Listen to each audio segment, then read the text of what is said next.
Bonjour à tous, bonjour Flore. Bonjour Cyril. Bonjour Jean-Manuel. Bonjour Cyril, bonjour Flore. Bonjour. Je suis très content d'être avec vous aujourd'hui pour animer cette table ronde sur le thème du local et du digital. Le digital au service du local, notre nom de code c'est O2O, Online to Offline. C'est un moment important pour le commerce, les magasins viennent de réouvrir. Alors certes, ces derniers mois nous ont permis d'innover, d'accélérer sur le e-commerce, mais on le sait tous, l'expérience en magasin reste irremplaçable. Quelques chiffres pour se mettre en contexte. Depuis 2020, la technologie a fait un bond en avant. L'usage, le temps qu'on passe sur Internet, on le sait tous, et évidemment l'accélération du e-commerce et du click and collect. En France, le nombre de recherches associées à la recherche en ligne a été multiplié par 4 en 2020. Le nombre de requêtes liées au terme click and collect, retrait en magasin, a été multiplié par 7. Et enfin, nous avons vu en 5 mois autant de croissance qu'en 5 ans. Énorme accélération. Alors pour ma part, peut-être grâce aux produits et aux vidéos, le roi Merlin, j'en ai profité lors de ces derniers confinements pour refaire la chambre de mes enfants. Et comme la plupart des Français, je me suis mis au bricolage. Je crois que c'est 27% aujourd'hui des Français qui en ont profité pour se mettre au bricolage pendant cette période. Alors je vous rassure Jean-Manuel, j'ai aussi regardé pour changer de véhicule et mettre toute ma petite famille dans un véhicule un peu plus confortable que ce qu'aujourd'hui. La question que je me pose, c'est l'hybride ou l'électrique. Et je suis en train de me renseigner sur le sujet et vous allez peut-être pouvoir m'aider. Mais en tout cas, le parcours se fait aujourd'hui principalement en ligne. Merci encore en tout cas à tous les deux. Vous êtes dans la vie des gens, c'est ce que je voulais illustrer. Alors évidemment, cela nous intéresse d'avoir votre point de vue d'expert aujourd'hui. Et on aura 3 temps pour en discuter. Un premier temps pour analyser ce qui s'est passé. Un deuxième temps pour passer à l'action, regarder concrètement ce que vous avez mis en place. Et enfin, un troisième temps pour peut-être anticiper les tendances de demain, l'année 2021, évidemment, qui est devant nous, et 2022 qui est à venir. Ça vous va? Parfait. Ça me paraît un très bon programme. Allez, on y va. Première question, je me retourne vers Flore. Flore, est-ce que tu peux, pour commencer, nous dire un peu comment tu as vécu 2020 et quelle est ton analyse sur cette année, tes enseignements, quelles mutations tu as observées dans ton business? Tout d'abord, un changement important, c'est effectivement le rôle de l'habitat chez les Français. On s'est tous retrouvés confinés chez soi. Tu le disais tout à l'heure, tu t'es mis au bricolage pendant cette période et ça a été le cas de beaucoup de Français. Le secteur a cru notamment de 6% pendant cette période. Et chez nous, en fait, ça s'est traduit par, non seulement on a été l'enseigne qui a le plus manqué aux Français pendant le premier confinement, mais aussi on est devenu l'enseigne préférée des Français pendant le troisième confinement. Félicitations. Merci. Alors le deuxième enseignement, c'est clairement que ce sont les hommes et les femmes qui ont permis cette transformation. Et cette reconnaissance qu'on a eue aussi du public, ça nous a vraiment boosté pour pouvoir accélérer dans l'évolution de nos gestes métiers, dans la mise en place de l'omnicanalité. Le troisième enseignement, c'est clairement aussi cette notion d'omnicanalité très très forte qui s'est développée et qui est devenue une réalité concrète pour nos collaborateurs. Puisque, par exemple, au troisième confinement, quand les magasins ont fermé, on a quand même réussi à générer 70% du chiffre d'affaires des magasins grâce justement à cette complémentarité très forte entre le digital et les magasins. Merci Flore. Peut-être je me tourne maintenant vers Jean-Manuel. Vous, pour Volkswagen, Jean-Manuel, quel constat vous dressez de cette période de ces 14 derniers mois? Je vais commencer par un mot que j'aime pas beaucoup parce qu'il est galvaudé, mais c'est sans doute la résilience. Je te rejoins Flore dans ce que tu disais, c'est la capacité des équipes qui du jour au lendemain se retrouvent chez elles, un peu esselées, à finalement devoir remettre en cause intégralement un plan d'action, de pouvoir aller de l'avant conjointement, les services commerciaux, marketing, digitaux, communication, et puis aussi le réseau à nos côtés qui a trouvé des solutions pour, même quand ils avaient les portes fermées, accompagner les clients dans l'après-vente, mais aussi dans le renouvellement de leur solution de mobilité. Ça, c'était vraiment un point marquant. Après, spécifiquement à Volkswagen et au secteur, 4 grandes tendances que j'aimerais souligner. La première, c'était un peu une surprise, c'était un peu le retour en grâce de la mobilité individuelle. Dès lors qu'on s'est rendu compte qu'il y avait ce virus qui circulait avec ses problématiques sanitaires, et finalement, le véhicule individuel, l'automobile individuelle, le vélo, toutes ces solutions de mobilité-là sont revenues sur le devant de la scène. On a bien vu dès lors que le marché a rouvert, les véhicules d'occasion ont connu un regain d'intérêt extraordinaire en mai dernier. Il n'y avait quasiment plus un véhicule à vendre en France parce que tout le monde voulait quelque part un peu se protéger, un peu s'isoler des autres avec ce type de solution. Et encore une fois, ça a prévalu pour l'automobile et ça prévaut aussi pour le vélo par exemple. Deuxième grande tendance, c'est un regain d'intérêt pour la mobilité, mais surtout pour la mobilité durable. On a vu le marché de l'électrique exploser dès le déconfinement d'il y a à peu près 1 an, avec un marché qui est passé à un taux d'électrification des motorisations à 20%, le double de l'année précédente, et là on vise des plus de 30% sur 2021, un catalyseur extraordinaire de la prise de conscience et de l'intérêt pour ces motorisations-là. Troisième grande tendance que j'aimerais souligner, c'est tout simplement la digitalisation des parcours clients. Évidemment, déjà précédemment à cette crise, on avait l'habitude d'aller se renseigner sur les sites internet, de comparer, de voir quelles étaient les finitions sur le véhicule, mais le plus gros de l'acte, malgré tout, se faisait en concession. Là, je dirais que tout a changé. Les derniers chiffres montrent qu'on fait à peine 1,3, 1,4 visites en concession au moment de l'achat d'un véhicule. Autant dire que quand on va en concession, c'est qu'on est déjà décidé, on sait ce que l'on veut. Toi-même, tu disais que tu te posais des questions. J'imagine que tu as déjà passé quelques heures à te renseigner. Et ça, c'est flagrant. Aujourd'hui, ce que l'on fait sur Internet, c'est non seulement aller voir le site du constructeur pour voir quelle est la profondeur de la gamme, le choix dans les modèles, etc. C'est aussi aller voir des avis sur les réseaux sociaux, sur les forums, sur YouTube énormément. Beaucoup de contenu généré par des blogueurs, des influenceurs et puis des simples utilisateurs pour donner un avis sur le véhicule.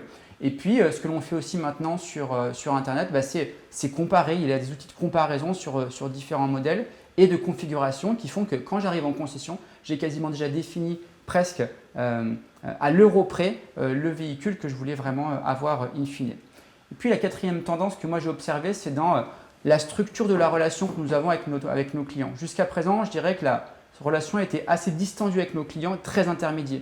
Globalement, nous parlions beaucoup à nos prospects, à nos clients avant la vente, avec toutes les sagas de communication Volkswagen que tout le monde connaît.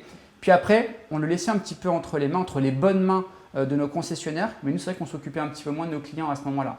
Donc voilà, une relation un peu distendue et très intermédiaire. Je dirais qu'aujourd'hui, le rapport se rééquilibre avec toujours une relation très forte, très soutenue entre les concessionnaires et les clients. Mais maintenant aussi une relation de plus en plus marquée entre la marque directement et puis nos clients. Comment on le fait? On le fait évidemment à travers notre présence digitale en propre, à travers les réseaux sociaux, la force de nos communautés, une conversation très soutenue avec l'ensemble de nos followers, de nos fans et puis de nos détracteurs, parce qu'il faut savoir aussi les écouter et répondre à leurs attentes. Mais quoi qu'il en soit, vraiment une relation très forte. Et pourquoi c'est important? C'est que notre business model il est en train de changer aussi. On passe de constructeur automobile à fournisseur de solutions de mobilité durable, une industrie qui veut devenir une solution de service. Et donc un service, ça se construit dans la durée. Et ça vit tout au long du cycle de vie et des attentes du client. Donc il faut être beaucoup plus proche, mieux le connaître pour pouvoir mieux l'accompagner in fine. Est-ce que cette notion de service aussi a évolué chez toi, Flore? Oui, chez nous, le service est fondamental. C'est vrai qu'aujourd'hui, on a différents types de produits.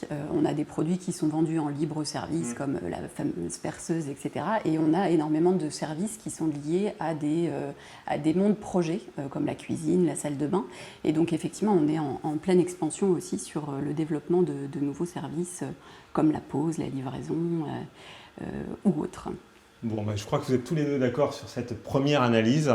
On se rend un peu moins souvent en magasin, mais on prépare beaucoup plus notre parcours, notre panier d'achat. Et quand on se retrouve en magasin, on a besoin de cette expérience, on a besoin de ce service, on a besoin de cette proposition de valeur que peut apporter la marque.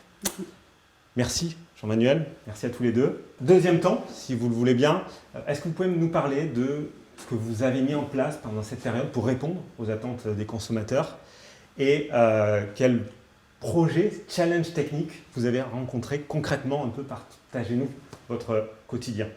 Flore, on commence par toi, si tu veux bien. Allons-y. Donc moi, en fait, chez Leroy Merlin, vous le savez, en mars 2020, on a été très rapide pour mettre en place les drives dès le mois d'avril 2020. Donc ça a vraiment marqué un changement très fort avec justement des magasins qui se transforment en click and collect.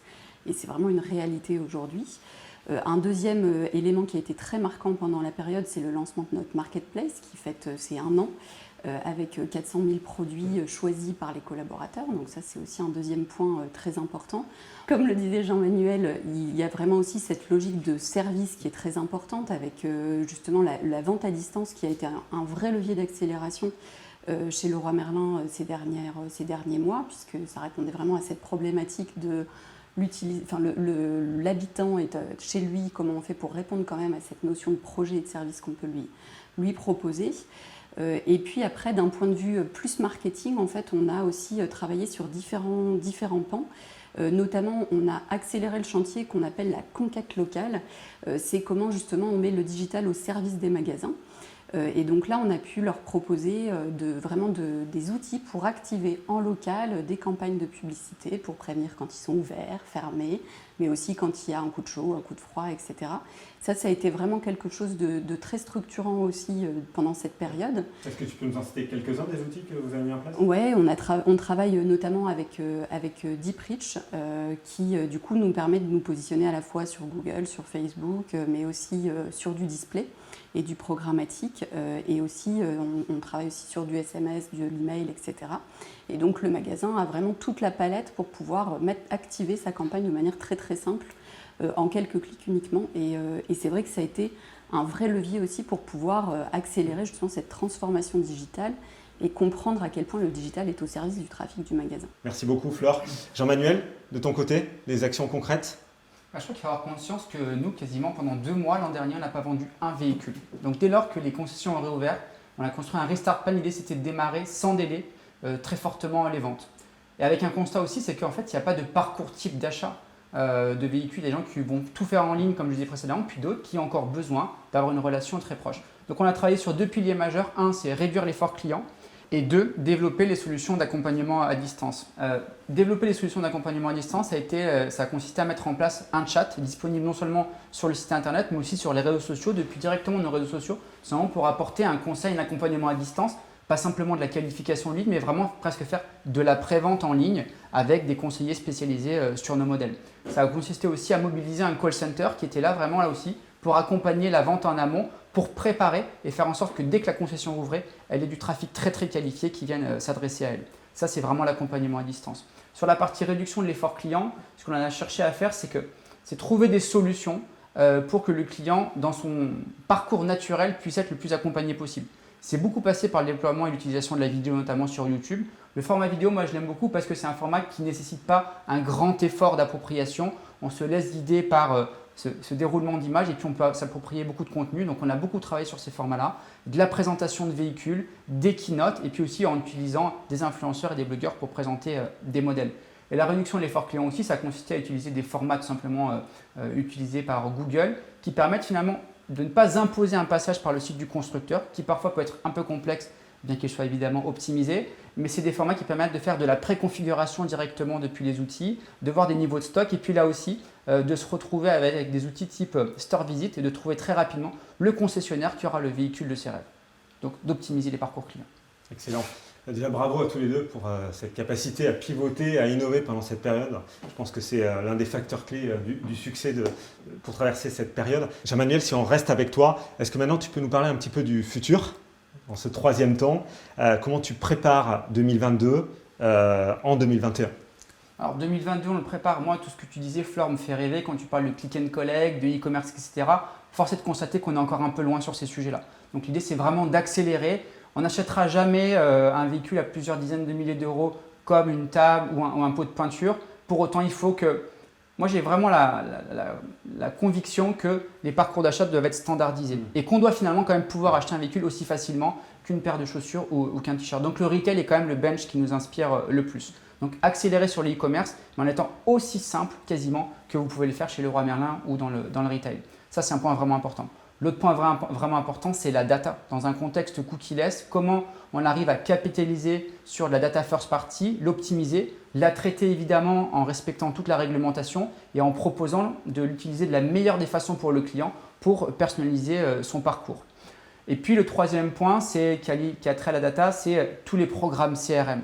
Tous les programmes CRM, c'est dès lors qu'on se projette dans une industrie qui devient quasiment une industrie de service, c'est comment je connais mon client, je le reconnais, je crée de la valeur tout au long du cycle de vie et ayez en tête que dorénavant, un véhicule Volkswagen permet d'activer des services tout au long du cycle de vie. On appelle ça les function on demand. Je peux activer, même si je ne l'avais pas acheté au début, un GPS, des dispositifs de sécurité complémentaires, comme je mets un jour mon téléphone portable. Ça, si je n'ai pas une conversation nourrie avec mon client, je ne saurais pas le faire. Et puis le CRM, le point important aussi, c'est dans la stratégie média, bien évidemment. Comment je parviens à faire du CRM onboarding dans mes outils CDP, de façon évidemment d'une part à optimiser mes ciblages, à proposer un parcours le plus custom possible, mais aussi dans les stratégies d'exclusion pour optimiser mes investissements médias. Merci beaucoup Jean-Manuel, c'est super clair. Je me retourne vers toi. Flore, maintenant, est-ce que tu peux nous parler de comment tu prépares les prochains mois, s'il te plaît? Oui. Tu parlais de la data et de la connaissance client, c'est clairement aussi un sujet qui est au cœur de nos préoccupations actuellement. On a vraiment cet enjeu de pouvoir mieux comprendre les parcours de nos clients et de pouvoir mieux anticiper leurs besoins. Et c'est vrai qu'on n'achète pas, encore une fois, une perceuse et une cuisine du tout de la même façon. Donc on a vraiment besoin aussi de comprendre les besoins, le cycle d'achat de nos clients pour être le plus pertinent possible en vision omnicanal. Donc ça, c'est vraiment une préoccupation très très forte, un enjeu très fort sur lequel on est en train d'accélérer énormément.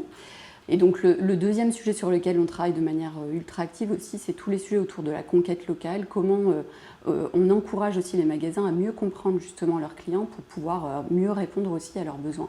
Ça, c'est un axe qui est très très fort aussi pour les magasins. Et par exemple, on a lancé très récemment Elia dans ce contexte-là aussi, qui permet en fait de pousser des produits disponibles dans la zone de chalandise des habitants. Et on voit par exemple toute la magie de l'omnicanalité, c'est le fait que non seulement on a des coûts qui sont optimisés en termes de CPC, mais on a aussi un meilleur taux de transformation. Alors ça peut paraître un peu contre-intuitif à la base, parce qu'on se dit tiens, la personne va aller se rendre en magasin. Mais en fait, effectivement, le fait qu'il y ait des click and collect, etc., on a augmenté nos taux de transfo par 65%. C'est de la réassurance. Tout à fait. Quoi. Donc ça, on est ultra content aussi de cette partie-là. Merci à tous les deux. Cette table ronde touche à sa fin. Peut-être une dernière question, si vous voulez bien. Comment vous voyez le commerce de demain et comment peut-être Google peut vous aider? Jean-Manuel, si tu veux bien. Moi, j'aime jamais trop me livrer au jeu des prédictions. Et une chose est sûre pour autant, c'est qu'on est en train de changer de business model. Je parlais d'un business model autour de solutions de mobilité durable. Donc, c'est comment on parvient à délivrer, à pousser du service auprès de nos clients et à le pousser sous forme digitale. Ça, c'est très clair. Le service en tant que tel de mobilité de demain sera digital et la façon d'y accéder sera digitale aussi. Donc, comment on accélère de ce point de vue et à ce titre, dans l'environnement, l'écosystème Google, il y a des solutions pour promouvoir ces services-là et au bon moment du cycle de vie du client. Deuxième point, on est sur une table ronde online to offline. Je pense que l'écueil à éviter majeur, c'est de jouer le digital versus le réseau, versus la distribution classique. C'est comment on fusionne les deux mondes. C'est une lapalissade, mais je pense que c'est vraiment important de l'avoir en tête. C'est comment le concessionnaire en bout de course vient apporter un service, une expérience inoubliable qui fait qu'il devient toujours légitime d'aller en concession et comment le concessionnaire, lui, devient aussi visible online. Comment, grâce à des outils type Google My Business, il devient rapidement identifiable, on connaît ses qualités, ses horaires d'ouverture, sa localisation, mais aussi ce que pensent ses clients de cet environnement-là. Et puis avec des campagnes type Local Campaigns, de pouvoir l'identifier rapidement. Et puis l'enjeu de mesure et de précision, c'est comment nous on passe d'une logique où on mesure beaucoup la performance à l'aune stricte des leads et comment on mesure de plus en plus demain à l'aune du trafic généré, du trafic additionnel généré en concession, mais aussi et surtout des ventes additionnelles. Et ça, c'est le grand défi pour les prochains mois. Merci beaucoup Jean-Manuel. Je me tourne vers toi, Flore, maintenant. Comment tu vois demain le futur du commerce? Alors, chez Leroy Merlin, on a énormément d'enjeux, mais je vais me focaliser sur un enjeu majeur qui est effectivement l'omnicanalité. On a vu que c'était devenu vraiment une réalité pour l'ensemble des collaborateurs de Leroy Merlin. Et donc, l'omnicanalité, ça passe aussi par exemple par la mesure. Donc ça, typiquement, c'est des sujets sur lesquels vous pouvez clairement nous accompagner aussi pour pouvoir justement mieux mesurer les impacts du digital sur le magasin physique. Excellent. Si on met le e-commerce au service des magasins, on crée une martingale ou pas? Mais bien sûr. Ah. Super. Merci beaucoup Flore. Merci beaucoup à tous les deux. Avec plaisir. En conclusion, peut-être 3 choses que je retiens. 1. L'importance du digital. C'est devenu vital. Les magasins ont dû fermer et ont su pivoter 100% en ligne à certains moments. Le digital devient un bouclier contre la crise et un moteur de la croissance de demain. 2. La prise de conscience de l'omnicanalité. Alors on le savait déjà avant, mais là désormais, toute l'entreprise se transforme autour de cet objectif. Et d'ailleurs, on l'a bien vu, le e-commerce ne peut pas fonctionner sans la contribution des concessions d'un côté ou des magasins de l'autre. Et d'ailleurs, un bel exemple le prouve, c'est que 60% du e-commerce, ou plus de 60% du e-commerce, est du click and collect et se fait avec les réseaux de magasins. 3. L'innovation. Préparer l'expérience de demain, anticiper les tendances et évidemment accélérer votre transformation en construisant un écosystème digital qui va de la conception, production de vos produits à la consommation par vos clients. Merci beaucoup. Merci à tous.